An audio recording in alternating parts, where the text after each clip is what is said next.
As an adult, don't we all miss spring break? Nothing like taking a week off from all your responsibilities. Well, here's the next best thing for adults, a spring break from house payments. SaveWithConrad.com can help you get rid of all your credit card debt, just like that. We're routinely helping our listeners save $5, $6, $7, even $800 a month. And you don't need perfect credit or money out of your pocket to do this, but check this out, no house payments for 2 months at SaveWithConrad.com.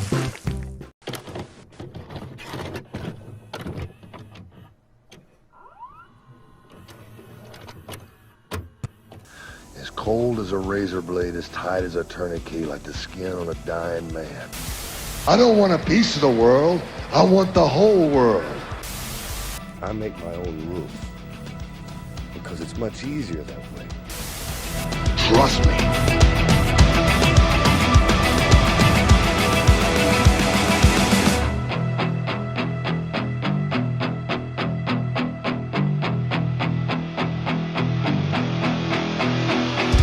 What's up, everybody? I'm Marcus D'Angelo, and we are back in the Snake Pit. And of course, we're joined by the man himself, the master of the DDT, the Hall of Famer, Jake the Snake Roberts. And Jake, as we're recording this, it was just last night, A&E had the debut of your Legends episode, and it was one hell of an episode, my friend. I appreciate that, man. It was tough to do, but it needed to be done, and it kind of works as therapy for me. You know, I'm glad it's done. Well, it's, the reviews online. I've seen a lot of people reaching out, about how you and your transparency have helped them in their own sobriety. So it's really cool seeing, I know the biggest part of your career, and certainly the thing that you're known most for, is everything you did inside the ring and your promos and all that. But man, it's kind of a new legacy for you, which is really remarkable. Well, seeing where I've been, now you know how I got here. Mm-hmm. That's a lot of it, man. But no, I was glad to do it, and my hope is that it will help a lot of people. And I think it will, if the numbers so far are any. Oh, yeah. It's been busy this morning. I'm thinking it will help people. As you even said in the A&E biography, I think that the more exposure and the more eyes that get on your story, the better, because it'll show people that a hopeless situation doesn't have to be hopeless. No, the first thing about getting help, man, is opening up and talking about what's going on in your life. So I showed people how to open up anyway. It was awesome, guys. If you haven't seen it, I'm sure you can catch a replay. That's on A&E, and it's the WWE Legends biography. Jake's was something else. I hope you'll go check it out. Well, Jake, I'm ready to check out our subject this week, and I think you are too. So last week, we talked about something that I know you don't particularly enjoy talking about, but this week we've got something that I think you're really going to dig. We're looking back to early 1986 and your departure from Mid-South territory, specifically, Jake. We're talking about your rivalry with Dick Slater, man. Dirty Dick Slater. Dirty Dick Slater. Let me tell you, man, I did not know a ton about Dick Slater, transparently. I didn't know a lot about him going into this. I'm a child of the 90s, so that was kind of my era. But reading some of this stuff, I was like, really? Like, this was an actual human? Yeah. Man, what a character. Yeah, what a character. He went through quite a bit, too. A plane crash to be right up front out there. He landed in Tampa Bay. Wow. Okay. Now, that wasn't the Ric Flair plane crash, was it? No. Okay, no. Totally different deal. This was Tampa Bay.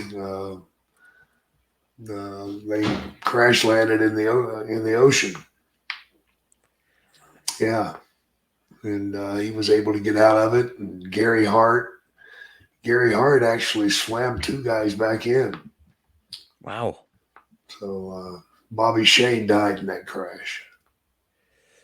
Man, I had no idea about that part of his history, so I'm gonna have to do a little bit more digging. That is wild. Yeah. It's stranger than fiction, as they say. And some of this story, man, it's, again, I wasn't super familiar with a ton of the stuff out of Mid-South, but as I'm reading it, I'm like, man, this is some great storytelling. And we can start in here. We'll take a look at December '85 first, as Dick Slater is locked into a rivalry with Butch Reed, who's the national champion, and the North American title is kind of in the balance. But also, Slater's real life girlfriend, Dark Journey, is being put on the line as well. And Reed made it clear that he didn't want Dark Journey, but just wanted her out of Mid-South and as he put it, back on the street. Probably not something that would be kosher in modern wrestling. Am I right? No, I don't think so. You might not let that fly. I'll ask Tony Khan. Yeah, sure. We can try to write this into AEW storyline. Maybe this is part of the Ric Flair storylines. Jake, what can you tell us about Dark Journey and how she got into professional wrestling? I don't know how she got in. I just ran into her at Mid-South, and hell of a young lady. Man, a hell of a talent. She would go on to JCP and second Tully Blanchard, among others. And man, she was beautiful. She was a screen stealer, and just, man, she's going to be heavily involved in this rivalry between you and Slater. Boy, was she. Before we get there, though, this rivalry with Butch Reed is happening, and Slater's looking to capture the vacant Mid-South TV title, which was on the line in a 14-man tournament after Reed forfeited the title when he became North American champion. So while on commentary, though, Slater kind of plants the seeds with you because he says that he feels that your DDT should be barred during this tournament, which is kind of some fun storytelling. So he wants Reed's North American title, but these are clear kind of seeds planted for the rivalry. First of all, what can you tell us about your experience with Dick Slater prior to this program starting up? Oh, my God. Well, that's where it gets really funky. I can't wait. We were both in Charlotte a couple of years before, and I went down to Myrtle Beach quite a bit. Loved the beach, and I went down there and met a young girl and was quite smitten by her. Mm-hmm. And we wound up hooking up and seeing each other quite a bit. And then one night we're in our favorite haunt. It's called the Wooden Nickel. It was a bar music place. And I'm standing there next to her, and lo and behold, I see Dick Slater coming in. And because he was working for Mid-Atlantic also. Mm-hmm. And he walks right up to him and he goes, "So, you're fucking my ex-wife?" Oh, no. Yeah, I shit myself. Oh, no. That is, it's, based on some of the research I'm reading, I'm seeing where he could be very, very volatile. Yes. And he's He considered was a loose cannon. and considered by many to be one of the toughest dudes ever in the history of the business. Yeah, he was tough too. Which is funny because you look at him and he doesn't look like this imposing guy, but man, some of these stories. Well, he used to weigh 300 pounds too. Really? Oh yeah, he used to be a big boy. But when he told me that, I looked at Sherry, and because Sherry had never told me. Oh man, we've been seeing each other for about 3 months now, and she had never spoken a word of it. And that made it doubly tough to go to Mid-South and run into Mr. Slater again. And lo and behold, I'm going to be trusting my body to him. Oh man, yeah, real spooky. Yeah, I would say so. Now, as you're in this bar, how are you talking your way out of this situation? I just said, "Holy shit, holy shit!" And I was dumbstruck, man. I was blindsided. I had no idea. Well, no idea at all. He must have seen that if he's not attacking you. So I guess that's a good thing. Well, as you guys get into Mid-South and start to spend a little bit more time around each other, how is your relationship developing? Are you kind of staying away or hanging around? Yeah. Just staying away. Yeah, what's going to happen? Man, and now here you are. You're about to be in a long-term rivalry, and as you said, you've got to trust your body with this dude who's kind of a badass. Yeah, and he certainly got a grudge against me, even though I was completely innocent on the thing. But, It was exciting for a while. But and for Slater, I got to say, he was a consummate professional in the ring. He never did anything out of line, never took a cheap shot that I know of. I may not remember it. Well, and you guys had some bloody battles, which we're gonna get into here shortly. But so I know, he's one of those guys. Kind of his reputation precedes him. I had heard that in the summer of '86, so this would have been after you made it to the WWF, Yeah. that he had a little run-in with Sting. Yeah. Where he Somebody's head wound up in the toilet. And it wasn't Slater's. Nope. So I mean, had you ever seen him kind of manhandle anybody? Oh yeah. Oh yeah. No, I've seen him get a hold of people before. I mean, I wasn't there for the Sting thing, but I'm certainly glad I wasn't. Man, it's rumor has it that not only him but Murdoch had Warrior pinned up against the wall so he couldn't interfere with it, and it was the Wild West back then, huh? Yeah, it was, man. It was crazy days. Well, on this episode, which is December 14th, 85, Slater's on commentary when you advance in the second round of the tournament with a victory over Hot Stuff Eddie Gilbert. So I was wondering if you had any Eddie Gilbert stories. He's another one gone too soon, and man, what a hell of a talent. No, I sure don't. I loved Eddie. Loved his dad and his brother too, man. The Gilbert family certainly produced some great talent, and nothing but good words for Eddie, man. He was quite the character, quite colorful. Hot stuff. Man, to say the least. He had a lot of talent. I think he was with Missy Hyatt or something for a while, maybe married to her, and just like, man, what a character. I'm glad you said it. It's in the NBA, NHL. Never mind. Well, later this month, it's announced that yourself and Butch Reed are going to be taking on Slater and Humongous with Oliver Humperdinck suspended above the ring in a cage so he can't interfere. Jake, that stipulation is it was pretty popular in the 80s, and it's going to come into play here later on your rivalry with Dick Slater, rather. What did you think of this stipulation where you've got somebody hanging above the ring in a cage? It's just completely fucking ridiculous. I mean, my God. It's got to be a better way to keep somebody from interfering.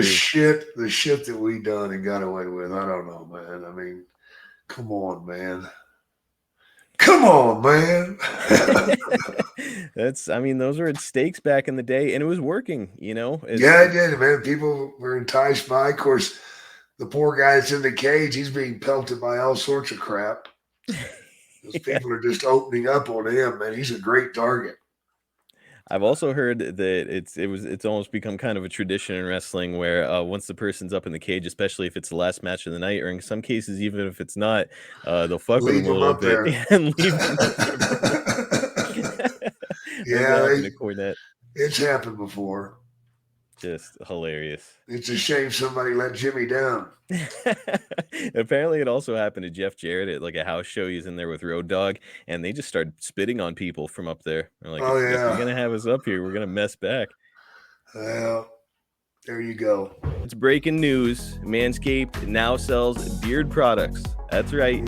They are once again revolutionizing men's grooming with the brand new Beard Hedger Pro Kit. From a beard trim to a fresh shave, the technology behind the Beard Hedger Pro Kit allows you to shape your signature beard look. Now you can finally use Manscaped products to make your drapes match your carpet by going to manscaped.com and using Snake Pit for 20% off. I like it. And Jake, you have a legendary mustache. Yes, I do. I got to know this Beard Hedger. It's got to be a game changer for you, right? Oh yeah. I'll be using that on my mustache for sure. I've been toying with the idea of growing a beard. Now I may do it. Well, I'll tell you what, man, you look like $1 million back in the Florida days when you had that beard, and you can keep that beard looking great with the Beard Hedger. It is a game changer. I mean, for me, trimming my beard has always been kind of this annoying experience because depending on what kind of length you're looking for. Hard to do. Yeah, and you have to go digging through like a bunch of different guards. Like, okay, what length is this one? Oh, I don't know if it's gonna look right.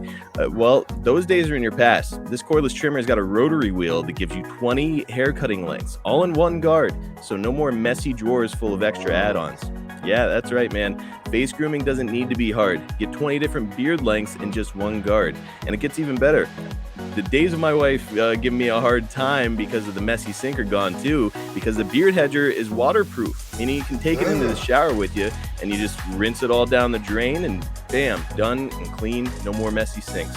Wow, that's awesome, man. It's so cool that somebody has came out to, take care of the beards for the guys, man. Absolutely, man. Nowadays, you can't be on top of your game enough when it comes to your looks, and Manscaped has got you covered. And the titanium-coated T-blade is tough enough on hair, but smooth on your face, leading to single-stroke efficiency that brings satisfaction one stroke at a time. Now, that's not all.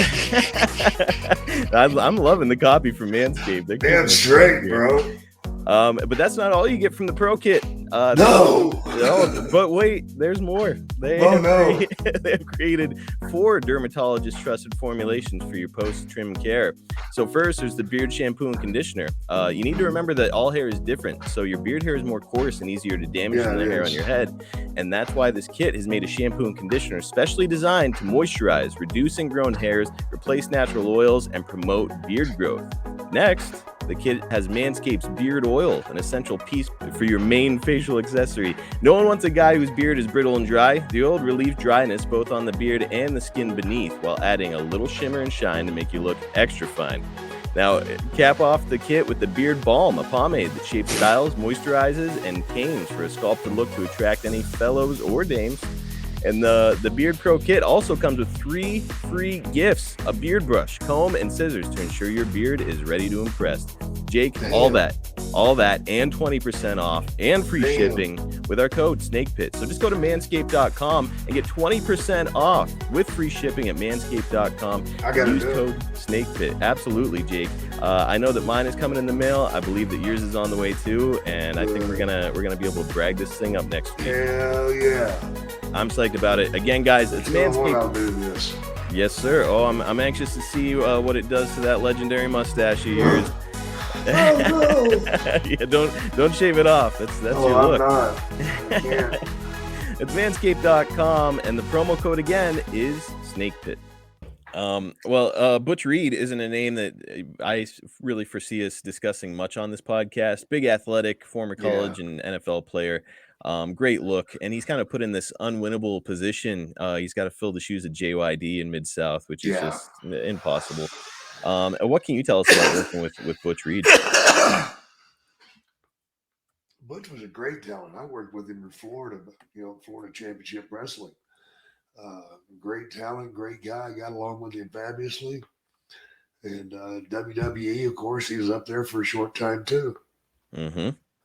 But he always went out and did his work, man. But again, you're not going to fill JY's shoes, man. People see that. No, unfortunate that he got put in a difficult spot like that, especially because he did have a great look and he was a great athlete. You kind of, in my mind, he looks like a guy who could have really gone on to have some great success in Vince's territory. He should have. Yeah. Really. What a shame. All right, so Dick Slater would go on to win the North American title from Reed on New Year's Day, but he still entered in this TV title tournament and gets a win over Dr. Death on January 4th with a little interference from Dark Journey. Tons of heat on Slater and Journey, and this is kind of where things get a little bit interesting in my mind. Not just because, they were cheating heels. They weren't just getting all this heat because of being heels, but also I've heard that the crowds weren't looking fondly on the biracial relationship back in those days. Oh, my God. At all. Especially in Louisiana, man. That's the old South there. Right. And they were pretty vicious about it. That's for sure. I mean, it's crazy to think because nowadays, that's nobody views that as even a remote issue. But man, back in those days, around the South, I mean, what kind of stuff were you hearing from fans and whatnot? People would throw all sorts of stuff at him and threaten him, death threats, all sorts of stuff, man. It was a trip, man. Going to the ring with him was a trip. I mean, I would have hated to have been in her shoes. And they were actually a shoot couple, right? Yes. Okay, which was, I believe, the genesis of the issues between Slater and Sting. Yes. So the story for another day.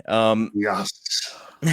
So on the same episode, you advance in the tournament when Buzz Sawyer dumps you over the top rope for that top rope elimination that was a thing there in Mid-South. It would also be announced on this episode that you'd be taking on Slater for his new North American title on January 13th. What did you think of that over the top rope elimination? Watts would kind of infamously bring it back to WCW with him, and fans did not like it. Yeah, horse shit. Bill Watts had some horse shit stuff, but he had some good stuff too. But that no good motherfucking piece of shit. I won't get you started on Watts too much. We have to discuss him a little bit, talking about Mid-South. Yeah. Slater would hang on to his North American title on the 13th, but now yourself and Slater are squaring off in the finals of the TV title tournament on the 18th. So on paper, I think a lot of folks would question the idea of two titles being in the balance instead of the focus on one. But we set the stage for a fascinating rivalry in our first clip this week, which is a quick recap of the finals of the TV title tournament. Individual titles, but Slater insisted, saying that he's a better man. Let's listen. I am standing here. I am a better man than Butch Reed. I've always been a better man than Butch Reed. And that is why I'm standing here with a North American Heavyweight Championship. Now, in the past, Mid-South had a ruling that if you held a North American Heavyweight Championship, you couldn't hold a television championship. Well, I made that ruling a little bit different. First of all, I demanded Grizzly Smith. I demanded that I fought my way all the way from the beginning of this television tournament to the end. I am the finalist. I will take and wrestle Jake the Snake Roberts for the television title match. I demanded the match. So last week, he wrestled Jake the Snake for the Mid-South TV title. Jake the Snake throws such a powerful knee lift. Oh, Dark Journey! Dark Journey had better watch yourself. Jake had better watch yourself. Joe, I think Jake's made a very severe error, a tactical error in that situation. Dark Journey obviously interfered, but he's got to keep his mind on his business in that squared circle. Slater has seized this moment and has turned the tides once again on Jake Roberts. So again, we see that outside influence becoming a factor. Of course, Dark Journey is pretty easy to notice. Jake reversed the DDT. This crowd is going crazy. They're standing 1, 2, 3. We've got a new Mid-South television champion. A man with a DDT.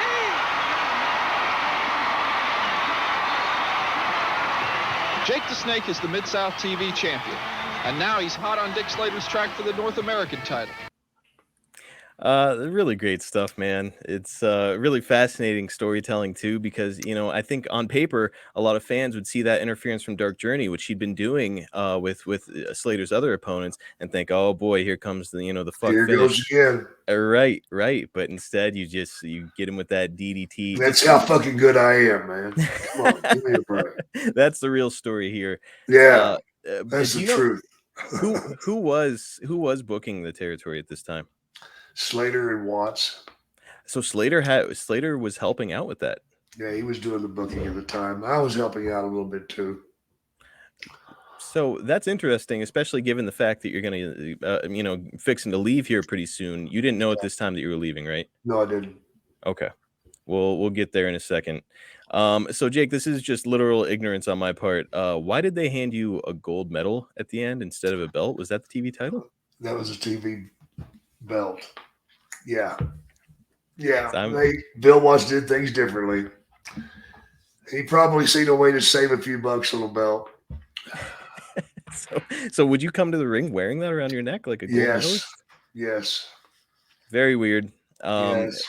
But so like a storyline that didn't really make sense on paper now all of a sudden makes sense. He's got the North American title, you're the TV champion, and now you can lay claim to his North American title because you beat him clean on TV.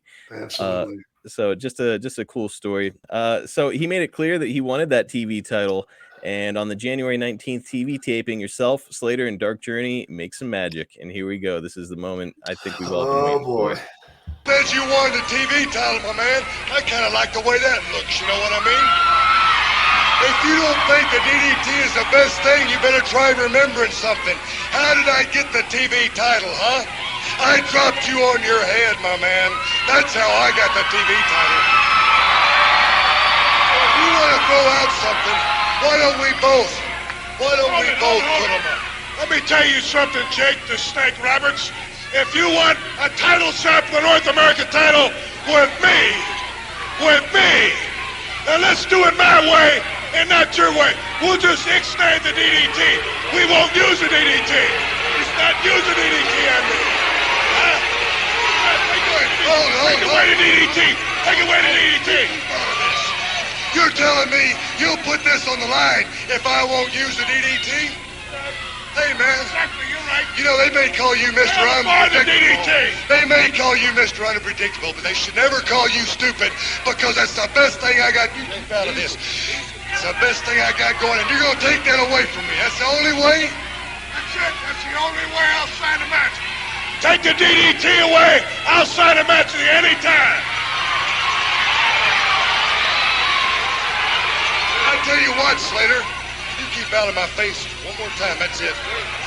Let me tell you something, Slater. I won't use the DDT if you'll get that Jezebel out of here. Is that good enough for you, my man? Who are you calling She's nothing. Get her out of here. She's trash, Slater. She looks good, but she's still trash. All right.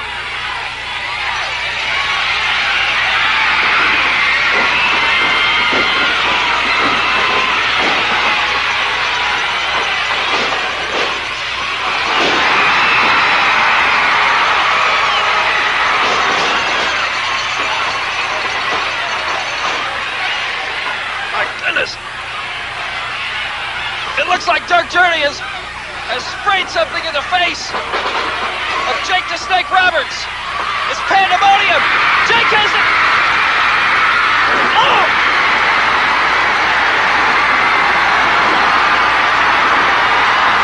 My goodness! Jake the Snake has just DDT'd Dark Journey. I don't think he can even see. My goodness! The fans are roaring!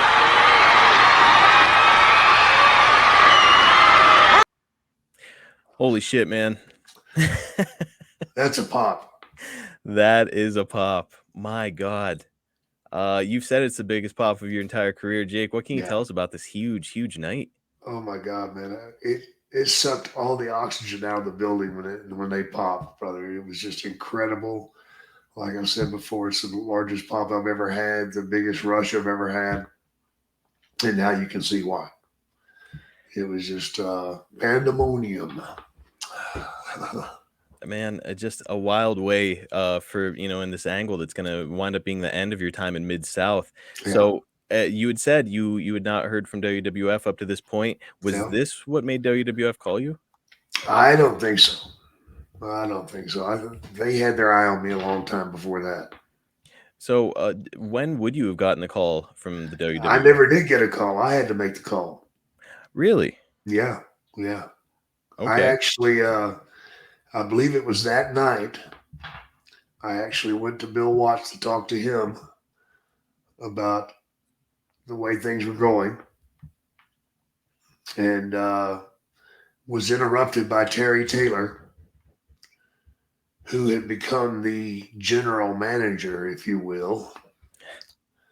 I don't know. I think it's a nice word for stooge. Anyway. I've heard that. I've heard that about Terry Taylor. Yes. Yeah, well, there you go. But I went to Taylor and told him, I said, look, how come I'm being booked the third match of the night, but I go on last? Why is that? And why am I being paid like I'm going on third? Well, that's the way it is. You can like it or leave it. Well, I don't like it. And where do I stand? And that's when he told me that the plans were to make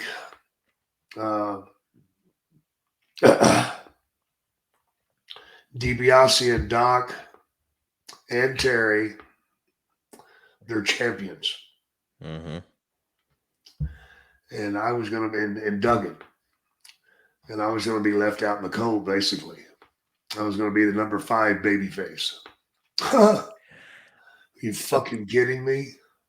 So like, and just to put into context for fans is, yes, that was a huge pop that you got right there, but like you'd been getting these giant pops and fans are Yeah. chanting for the DDT, Yeah. and they're telling you that they don't really have a spot for you at the main event, That's right. despite these wild reactions. That's right. Just hard to wrap your head around. Egos will sometimes sink your ship, and they sank the ship there because that's the night that I said, okay, I give you my 2-week notice. So that's interesting. Had you called Vince right after? You just knew you were going to get a job if you called Vince? No, I just wasn't going to put up with that shit anymore, man. I'd had enough of it. Oh, okay. So you were ready to just say, okay, I'll do something I else was for a while furious. if I have to. When I was told I was the number 5 babyface, man, I lost my shit. Mm-hmm. I completely lost my shit. You know, in hindsight, I should have kept my damn mouth shut and just said, okay, let's do something about this, and then go through different channels. But I let my hot head control my words, and so I quit. Told him, like, you got 2 weeks, I'm out of here. Of course, the next day I was calling up north.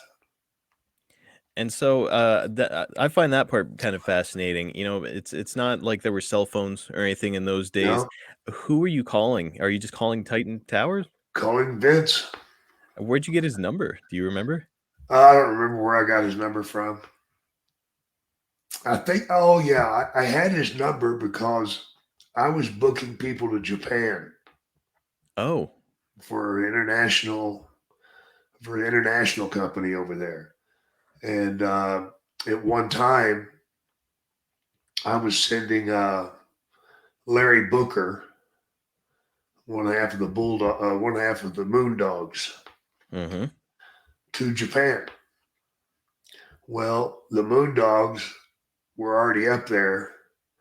Larry Booker was in Louisiana. But the real Moondogs were already up there, but one of them had gotten stopped at the border and wouldn't be let back across. Oh. So they needed another Moondog. So Vince called me asking me to release Larry Booker out of his Japanese contract to go to work for him. And I certainly said yes. And the relationship was built. Yeah. Yeah. Very good. Now, how far prior to this call now to the WWF do you think that conversation would have taken place? A couple of years. Oh, okay. Yeah, a couple of years. But in the meantime, you know, you're lighting Mid-South on fire. You'd been making a name for yourself essentially anywhere you went. So, you know, I'm sure you, as to your point, you were on the radar.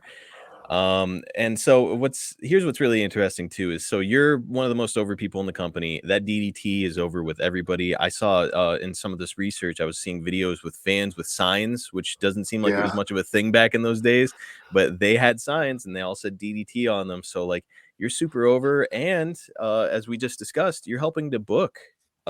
So you're an integral part of Mid-South, whether Bill Watts would want to admit it or not. Yeah. First, let me ask the booking thing. How did that come to be? Do you remember? Well, I used to do most of the booking for Mid-South whenever Ernie Ladd was the booker. I was Ernie Ladd's helper, if you will. Okay. What does that entail? Oh, wait, you just did all the work? Yes. Yes, about 85%. All right. Yeah. I loved Ernie, though. I didn't mind. I've heard nothing but good things about him. And hey, you know, it kind of you got your feet wet with booking, right? Yeah. Yeah. Now, as an active wrestler and helping to book, is it a lot of pressure? Do you enjoy it? What did you think? I enjoyed it, man. I enjoyed booking, man. There's nothing like putting something together and then watching it come to fruition, you know. And I mean, I used to give finishes out to the wrestlers, you know, what we wanted done in the match. And I would be able to sit in the back and listen for the pops, and I could tell if the match was going right or not. You know, I could tell, okay, wait about 3 seconds, there should be another big pop. And if it didn't pop, that means they missed something. And I could read the match that way. I loved it. God, I love booking. Hey guys, Tony Schiavone. Need to call a timeout real quick. Wanted to tell your listeners what I've been telling What Happened When listeners for a while now about all the cool things happening over on adfreeshows.com. An all-new edition of The Insiders is here, as Conrad sits down with former WWE exec John Filippelli, who discusses his transition from the world of sports to pro wrestling, and his ultimate transition out of the company. Every take was getting worse than the one before it. I said, you got to stop. You got to stop this. You got to calm down. Stop. Calm down. Stop yelling at people. Take it easy. Tell them exactly what you want and we'll get through it. Which is, I have done 100 times since, and I would do 100 times more. Yes. But that was Vince McMahon, and you don't do that to Vince McMahon, particularly in front or around other people. Yeah. That was my mistake. I mean, if you want to call it a mistake, although I would do it, I've done it since, and I would do it again. Referee Nick Patrick is answering your questions every other Monday on our new Mailbag series. When Hall and Nash was there, he was a great worker, so they could had psychology. But they were cool. And a lot of people liked them, Yeah, we're selling merch, And Hogan had heat. He had actually more heat than them. They had heat, but a lot of people liked them because they were cool. I was the only real character that they was calling NWO at the time that everybody hated. Everybody wanted to see me get. So it worked, they had, Saturday. Yeah, and so it worked, Tony and Conrad have taken their shenanigans in front of a live studio audience as they sat down live with Ad-Free Shows members. Hey, did you ever pet Jake's snake? No, never did. I had a chance to in Chicago, but it was way too big and out of my league. What's the right size snake for you? One that just coils up and leaves me alone. Yeah. Have you ever oranged a Cassidy before? Orange to Cassidy? Yeah. Would that be with one of those juicers, the juice machine, or you just squeeze it until all the juice comes out of it? Yeah, it runs down your leg or his leg. You gotta be specific here with your dumbass questions here, Cassio. That's just a small taste of what we got waiting for you. With 4 levels to choose from, see for yourself. Why Ad-Free Shows is the best value in wrestling today. Sign up now at adfreeshows.com. That's really cool. And I had no idea that you were helping book down there. So, Yeah. I mean, as I said, a really integral part. And now, you're being plucked by Vince. And, for even further context, JYD, Bill Watts' biggest star, and a dude who is honestly like Elvis, certainly in the Louisiana territory. He's a monster star, Hulkamania-esque. And now he got plucked earlier, and now Vince has come for you. So to me, that begs the question: how did Bill Watts react when you gave your notice? He was okay with it. Bill never gave me a lot of credit. I don't know if that was because of the relationship between him and my father or what, but he never thought a whole lot of me. But I just went out and did my damn job, man. It's amazing that I went and worked there so many times, yet he wouldn't give me the accolades that I deserved or the money. And whenever I gave him my notice, he was pretty cool with it. And then the subbitch comes to me and says, now, you know what you got to do. Once you get up there, you figure out who's your guys, And then when the time's right, I'll bring you back and you can bring your guys with you. Right. Fuck. So he intended to match the kind of money that Vince was giving you then. No. just thought you'd come back out of the goodness of your heart. Yeah. Unbelievable. Yeah, exactly. Unfucking believable. Well, it's, I've never met Bill Watts. I've only ever heard things about him. And actually, when we had Hacks on the podcast, he had about the same things to say about him as you do, which is that he was a bully. He liked to try to intimidate people and hard to be around. And here, I mean, to me, what a tactical error. You've got this huge star in yourself and your finish. And he's just like, yeah, go ahead and leave. I'm not even going to fight for you. It doesn't make sense. No, not at all, man. But I tell you what, that next morning when I woke up without a job, I got on that phone. I called Titan Towers, and they told me Mr. McMahon was going to be out of the country for 10 days. And I shit my pants. I'm like, holy fuck, what have I done? I quit my fucking job, and now I don't have a job. Oh my God. And you've got 10 whole days to think about it now. Right. And I'm like, honey, guess what? Oh, how did that go? I got some news for you. How did she react to that? She was pretty cool with it, man. Cheryl was a team player. She always worked hard for me, and she always supported me in everything that I did, man. She was a great, great, great woman. And I'm not just saying that because we're back together. I had no beefs with Cheryl. I was the problem, you know. And no, she supported me 100%, man. You know, we had a baby, and she was taking care of the daughter and doing a fine job even after our house burned. We had a apartment that burnt to the ground when she was like 8 months pregnant. Oh my gosh. Yeah. I've never heard that story. That's when you were working for Mid-South? Yes. Oh. Yeah, I had done a cookout. We were on the upstairs balcony cooking out, and one of the embers got down in between the planks and started a fire. It didn't start for some 7 or 8 hours later. But when it started, it consumed the whole apartment complex.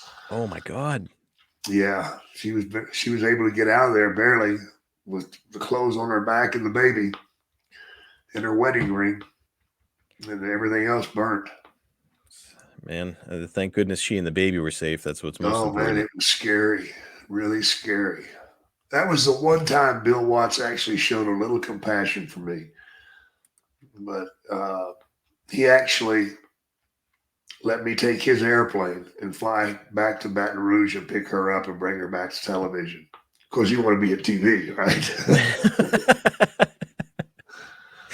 So it's nice, but taking care of himself at the same time. He's a good motherfucker. Beautifully put. Yeah. Well, we're starting to really get into the meat and potatoes here of this rivalry. It's January 24th, and you challenge Slater for the Mid-South title and pin him with the DDT. Yep. But the ref would disqualify Slater for possession of some brass knucks, it looked like. Yeah. And he'd keep the belt as a result. Now, on the 31st, you'd pin Slater again to win the belt, but the belt would be held up because he used the DDT in the match when it was outlawed. Right. So I mean, you know, for Bill Watts, you know, getting ready to say goodbye to you and you know, not, you know, maybe not giving you all the credit that you deserve. I mean, like, you know, you're set up pretty well here against Slater. You're not he's not burying you. He wanted to get one good house out of me. Well, you know, that's it what he damn sure got. worked. It damn sure worked.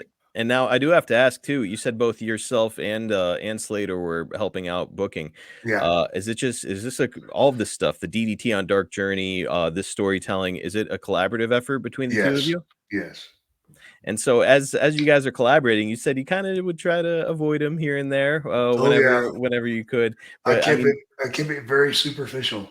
Oh, okay. All right. You know, happy. I never looked at Journey, talked to Journey. Definitely safe. The safe route. Yeah. So you would, by this point, even though you guys are enjoying this kind of immense success together, you would not consider him a friend at this time, just a coworker. Yeah, just a coworker, man. Sometimes, especially with a dude with that kind of personality, that is probably your best bet. Yeah. Let's keep it superficial. Well, on Valentine's Day, 1986, you would get the victory and win your second North American title, and that's our final clip of the week. Let's check it out. Slater is aware of the devastating ability of the DDT as he was able to lift Jake high above his head. Slater now on a top rope, aims and lands with that elbow. That elbow landed squarely in between the eyes of Jake the Snake. Both men cut open bad. As this has been as tough a battle as we expected. The fans expected a tough battle, and they're seeing it. Jake, within a split second of losing this match, able to get that boot on the bottom rope. Referee Tommy Gilbert caught it just in time. Now an atomic drop by the Snake. as Slater thought he had the match. Prematurely, he thought he had the match. Jake now takes off his boot. Fans in the Coliseum are solidly behind him.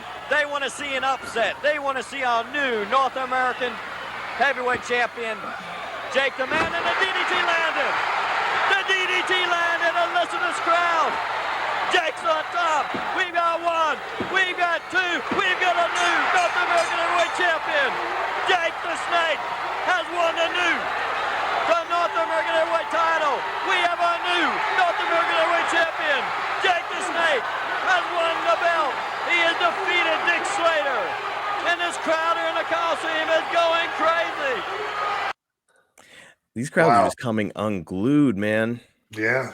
Yeah, they don't do that anymore. I mean, if Dark Journey was the biggest pop of your career, this has got to be like a close second, right? Yeah, it's close second. Holy smokes. Yeah. And it was happening every time. See what the fans are missing?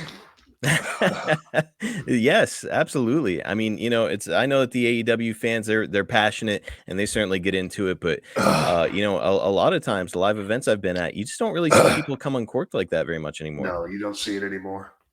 So Jake, I know that belts never really meant that much to you, and certainly you proved that it wasn't something that you needed to get you over. But what did you think about capturing the North American title? I mean, it's kind of a big honor, especially against a grizzled vet like Slater. Yeah, it was cool because I knew how much Watts didn't really care for me. And for me to get it, I had to double earn it. Mm-hmm. But that no good motherfucker piece of shit wasn't about to let me have it for any other reason. So, I mean, as a reminder for our listeners, you're about to make your WWF debut 3 weeks from this very date. After this victory. So this is something that would never happen today and very rarely happened back then. Traditionally promoters will beat talents that are getting ready to leave and try to devalue them. Yeah. Right. So why were you the exception here, do you think? Well, because he had another show in Houston coming up. And he knew that although I won it, I won it in Houston and I was going to lose it in Houston too. I didn't pull a Ric Flair and leave town with the belt. Right. I've never gotten that. My word is all I've got that nobody else can take away. And I gave my word that I'd be there to do it, and I was. Man, pretty incredible, especially because, as you and I pointed out earlier in this episode, it was kind of the Wild West back then, and you were not really signed to a contract with Watts, which is why you're able to give 2 weeks notice and just quit. So, what was stopping you from taking the belt if you wanted to? Only your morals. Only my word, man. Man, pretty awesome. I fucking did it. I mean, in hindsight, if you did have it to do over, would you screw over Watts that way? No. No, it's just not. No, simply because that ain't in me. Mm-hmm. That's just not in me, man.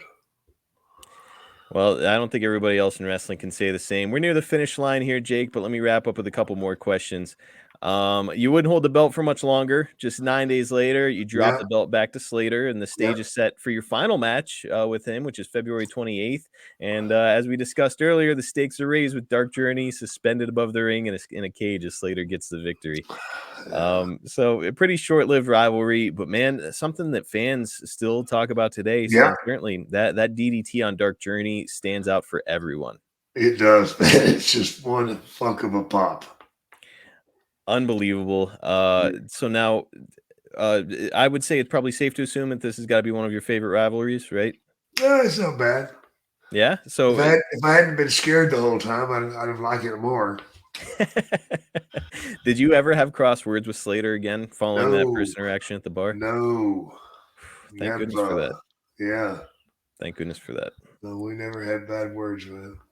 Well, just 3 months after your WWF debut, Slater himself would come to work for the company, and the two of you would even have a match on Superstars. Yeah. But they never acknowledge your past together, which to me is it's just silliness. Stupid. So fucking stupid. Why do you think Vince does that? I've heard Arn Anderson say the same thing. It's to make the opposing company, showing the opposing company they don't matter at all. They're insignificant. Totally insignificant. It's just bizarre, especially because, Vince would prove that he had respect for Bill Watts. He'd actually bring Bill Watts in, I believe, as a consultant or something, Yeah, around that like lasted 90. a long time. That did not last a long time because No. apparently his consulting was not taken very seriously by Vince. No. But yeah, I just find it really strange. Arn Anderson said that when he first came to the WWF, he and Blanchard were raising the 4 fingers at the crowd, and they immediately got their wrist slapped whenever they got backstage and said, "Don't ever put those 4 fingers up again in front of these crowds." Which is like, you've got these 2 really hot guys coming off of this this hot angle, and you don't want to use it to your advantage. It's crazy. Nope. Just unbelievable. And well, you mentioned too, when Jim Duggan made the leap over to the WWF, that you had been in contact with Duggan and sort of telling him what it was going to be like and influencing things. Did you do that with Slater or not so much? No. Just no. the relationship just wasn't there. Duggan's the only one. All right. Well, Jake, this was a really fun episode. Your work in Mid-South is just something that I don't think gets talked about enough. I'm looking forward to talking about more of it as we continue the show here. So next week, though, Jake, we're going to do something else that's a lot of fun. It's something I know you dig doing. We're doing the questions. That's it. We're back to Ask Jake Anything. Cool. And as always, our listeners can drop those questions over at Snake Pit Pod. We also want to remind you guys that if you're listening to this, there's a strong probability that we're targeting the exact demographic you're looking to attract to your product or business, and you will see results from our loyal listeners. Get over to advertisewithsnake.com and find out how to get your message in front of our giant network of listeners. So it's not just the people that are downloading it here and there. We're talking about these very, very dedicated wrestling fans on ad-free shows. We're part of the Ad-Free Shows Network. So go over there and take advantage of it, because these listeners will pick up your products. Again, that's advertisewithsnake.com. And partner up with the legendary Jake Roberts. Come on, you get to say I'm a partner with Jake Roberts. Get over there, check it out. Can't beat that, bro. No, man, and you can't beat what's going on over at jakethesnakeshop.com.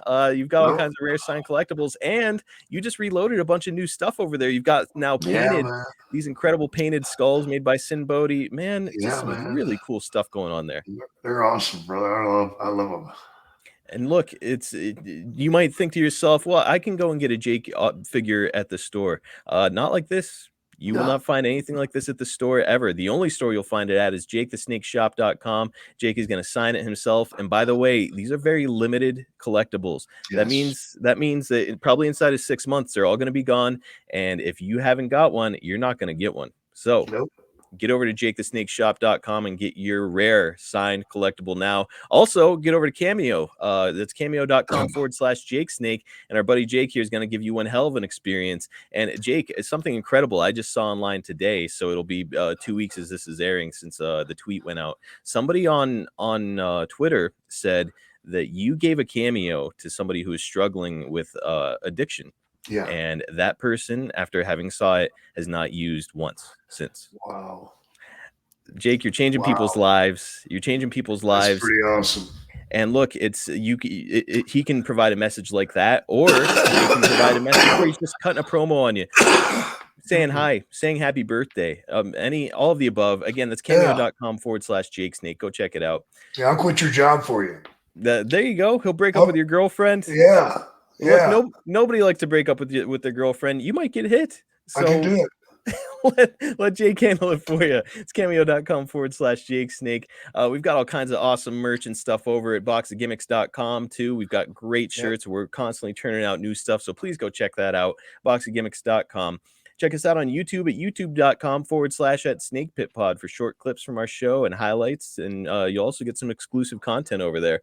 We also just did a giveaway, autograph figures. So come on, man. You can't beat that bargain. Get over to youtube.com/@SnakePitPod. And subscribe, hit the notifications bell there. Also, give us a 5-star review on all platforms if you'd be so kind. I'm sure if you're listening to this, you're digging what we do. And Jake is constantly bringing some incredible content to our podcast. So go over and give us a review. It takes a few seconds, and it makes a big difference in our lives. And just a reminder, you can get the Snake Pit Pod and all the other shows in our network early and ad-free on adfreeshows.com. It starts at just $9 a month, but there's different tiers, and some of these tiers are interactive, and Jake and I are going to start dropping some bonus content over there here shortly. And man, you do not want to miss out on some of that, because we're going to be watching back stuff that he, first of all, has not discussed in the past and probably won't discuss again. So get over to adfreeshows.com and get signed up.